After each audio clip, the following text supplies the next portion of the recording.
COVID isibulele kukhulu thina aboma esiziberegelako esizithengisela amatamati esizithengisela izinto ngokuhlukahlukana kwazo ngombana kunabantu abaningi esele bajanyisweko emiberegweni ebengibo abantu labo abathi nabaholileko bese beza kithi bazokuthenga kithi nathi sikhona ukuthi siphile begodu siphilise nemindeni yethu. Isikhathi lese coronavirus aboma zinengi intshijile baqalene ngazo ngemakhaya bangalokuthi abobaba basuke baphelele embereko babuye bazokuhlolisa ngikhaya baphele nehliziyo. Mama siyahlukumezeka intshijilo ngilezo basihlukumeza ngazo ne-COVID ivale imibereko ivale konke asikhona ukuya phambili thina bomama manje sibonga ngelanga labomama ngelanga lamakhosikazi malibongwe.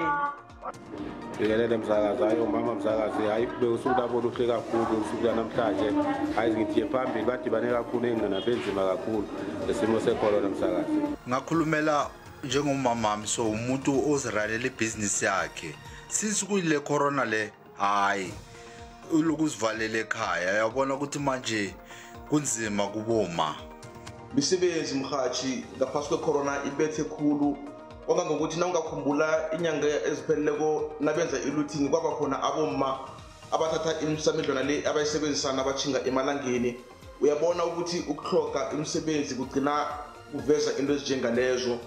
Lalela Msasinyi kuchazele mina lelanga hayi lifana nje namanye amasuku angiboni mehluko tu ngifuna uqamba manga sanki ngiyabonga ke Msasi. Mhathi namhlanje ilanga labo mayili special khulu kodwa bomama siyazi ukuthi amalangeni wamanje ngebanga lecorona nihlangana nenkinga ezikhulu khulu mele nihlokomelana labantwana endlini nabo baba basendlini awakubudisi foni na mara siyazi ukuthi nina numboto nina ni strong khulu ninjwele ilanga le halala zimbokodo halala bomama halala happy women's day. Siyanibongela bomama ngosuku lwenu elingaqalula nje ukuthi isuku lomama lusuku elubalulekileyo kakhulu ukuthi thina abantu bomzazi Afrika ingase ke sihlale sibaphatha ngolohlobo omama usuku nosuku. Umbono ngewakho mbukele SABC yazothwesa umlando ukuziphendulela ngombono wombukeli.